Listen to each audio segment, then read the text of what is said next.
So doon yung muhon. Ayan, ito yung kabila. So may libre ka ng swimming pool, dalawa. Ato yung andun yung isang muhon. Ayan, yung mga puno na yan nasa likod, yung muhon. Binidyo ko na kanina. Kaya lang hindi na makita. Tapos sa baba niya natatakpan nitong ano, yung muhon niya. Ended na po yan. Yan, yun yung marker. Sa kabila naman yan. Tapos ito, kay Pastor Tony na po ito. Ang pinakadulo po, si Pastor Tony. Pagsimula naman po dito, hanggang sa poste. Saka may poste naman po doon.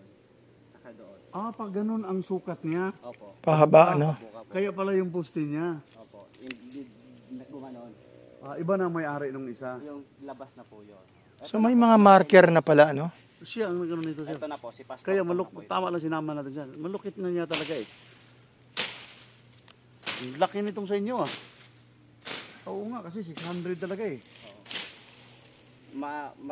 Ano lang tignan po kasi masukal.